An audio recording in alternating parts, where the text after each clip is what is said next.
Historical reconstruction of Aryan X. 제17회 중동 국가의 국명과 지명의 기원. 본문에 들어가기에 앞서 현재의 화해고인 중동 지역을 리드하고 이끈 세력은 있었을까요? 그러면 그들은 과연 누구였을까에 대한 문제를 던지면서 시작하겠습니다. 중동 역사에 등장하는 페르시아, 사산 왕조 등의 주체는 과연 누구였을까요? 지금까지의 주작된 역사는 모두 내려놓으시고 그 주인공부터 찾아드리겠습니다. 여러분들은 상상도 하지 못했던 그러한 존재가 등장하게 될 것입니다. 기독교에 등장하는 메시아인 구세주의 정체를 먼저 밝혀보겠습니다. 기원전 3800년경 중앙아시아에서 서쪽 유럽의 그루지아로 이동한 보살님은 미륵보살님입니다. 미륵보살님은 산스크리트어로 메띠레야, 팔려어로 메띠아, 영어로는 메시아, 미트라 미스라, 미스라 미로 등으로 불립니다. 백과사전에 미륵보살은 산스크리트어로는 마이트레야, 팔려어로는 메띠아는 현재는 보살이지만 다음 세상에 부처로 나타날 것이라고 불교에서 믿고 있는 미래의 구세주로서의 보살이다. 불교 교리에 따르면 용화수 나무 아래에서 곧담아 붙다가 제도하지 못한 모든 중생들을 제도할 부처로 수기를 받았다고 했습니다. 팔려의 메띠아는 메시아, 메시아와 상통하는 말입니다. 그 의미는 미래의 구세주라는 말입니다. 이게 무슨 말일까요? 현재 기독교의 메시아가 아닙니까? 그 의미도 구세주라는 같은 의미입니다. 아하! 유럽의 기독교 또는 교황청이라는 것이 그 실내용은 불교의 미륵보살 부인 보방청을 의미하는 말이었던 것입니다. 기독교의 메시아가 바로 불교의 서쪽으로 이동한 미륵보살님이었던 것입니다. 이래서야 어떻게 종교를 믿을 수 있겠습니까? 자, 그런데 이러한 미륵보살의 메시아와 관련된 왕조가 중동에 등장했습니다. 그 이름은 메디아 왕국입니다. 이들이 바로 중동 역사의 중심인가 봅니다. 그러면 누구인지 그 정체를 밝혀드리겠습니다. 메디아 왕국. 위키백과를 인용하면 메디아는 현재 이란 북서부에 있었던 고대 국가와 고대 이란인을 부르는 이름이다. 대체로 오늘날 케르만시아 일부와 아제르바이잔, 하메단, 테헤란, 쿠르디스탄 지방에 해당한다. 메디아라는 이름은 고대 그리스인들이 이 지역이 메디아 또는 메디아로 알려졌기 때문에 붙여졌다. 구약 성서의 다니엘서에는 메대로 불린다.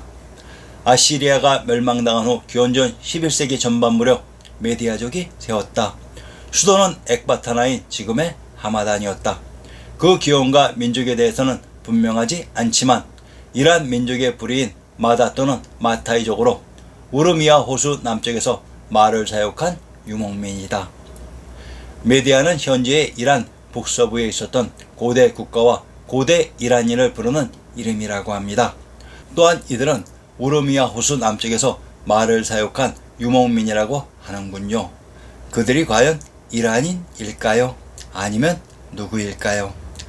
그런데 이와 동일한 역사가 동시대에 천자인 황제가 계셨던 중앙아시아에서도 등장합니다. 그 나라가 바로 진시 황제를 배출한 진나라이기도 합니다. 이를 인용합니다. 진나라 선계 사기 진나라 기록을 인용합니다. 비자가 경구에 살면서 말을 기르는 것을 좋아했다. 그는 말을 잘 길렀다.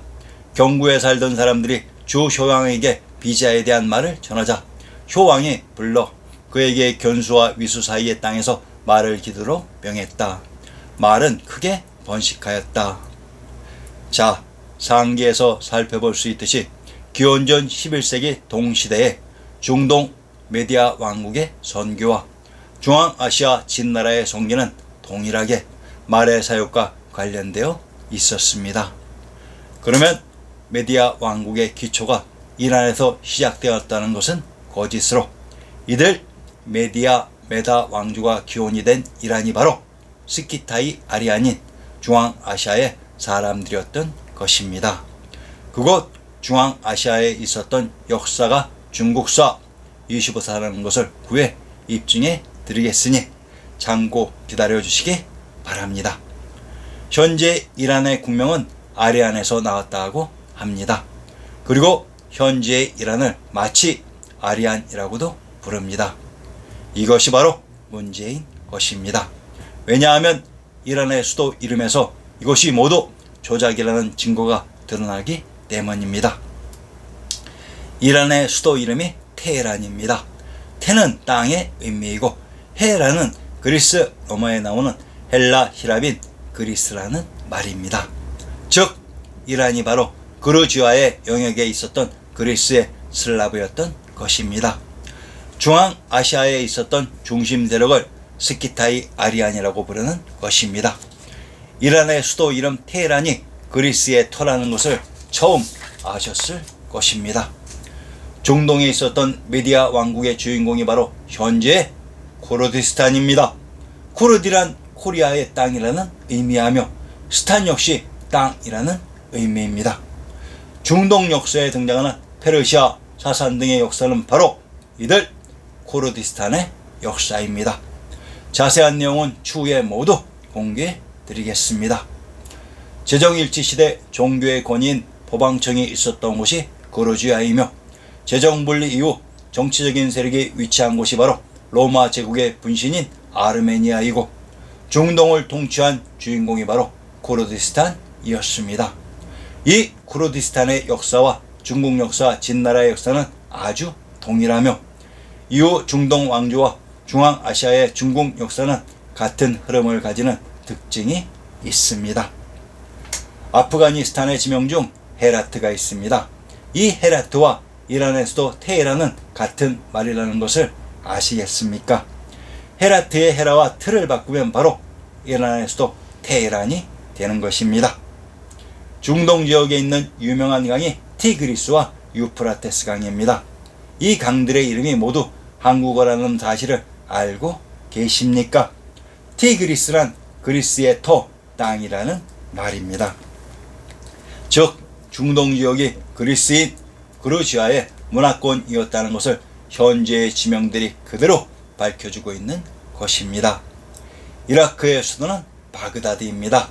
이 바그다드가 한국어 밝은 땅입니다. 바그달 밝은 땅. 참고로 북아프리카 편에서 리비아를 빠뜨렸는데 리비아의 수도 트리폴리에 드는 땅이며 리는 이스인 바퀴고 폴은 폴란드의 폴과 같은 밝은 의미입니다. 죄송합니다. 리비아. 시리아의 수도 다마스쿠스의 다마는 많고 어마어마하게 큰 의미이며 쿠스는 페루의 도시 쿠스코의 쿠스와 동일한 가스캐시인 스키타이의 밝은 도시 땅이라는 의미입니다.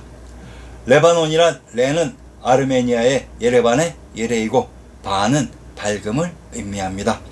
수도인 베이루트는 베는 밝은 의미라고 했으며 어미에트는 일반적으로 붙는 땅의 의미라고 했습니다. 중동에 있는 국가인 요르단의 군명 중 요르는 중앙아시아의 중심 지역을 요양이라고 했습니다. 이곳의 세력이 동쪽으로 이동해서 건국한 그리스 문명을 그래서 요양의 이오니아 문명이라고 합니다. 요양의 발음을 반복하면 이오니아가 됩니다. 이곳 중앙아시아의 요 땅이 요르이고 요르단의 단은 탄과 마찬가지로 땅의 의미라고 했습니다. 자, 그러면 중동과 성경에 등장하는 요단강은 요 땅에 있는 강이라는 것을 쉽게 알 수 있습니다. 참으로 신기합니다.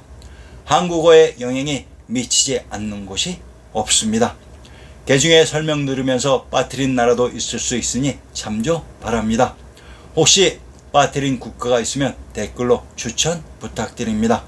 중동 지역의 지명들에 대한 비밀은 아리안엑스가 작성한 제본책 동방견문록에도 있습니다. 다음 회에서는 남아시아인 인도, 파키스탄, 스리랑카, 네팔, 부탄, 방글라데시 등 국가의 국명과 지명의 기원에 대해 밝혀드릴 예정이오니 부디 많은 사람들에게 연락하시어 일생일대에 한 번밖에 없을 이러한 기회에 동참하시기를 진심으로 기원합니다. 여러분, 구독과 좋아요 표시는 진실에 대한 여러분들의 양심과 열정이니 꼭 잊지 마시기 바랍니다.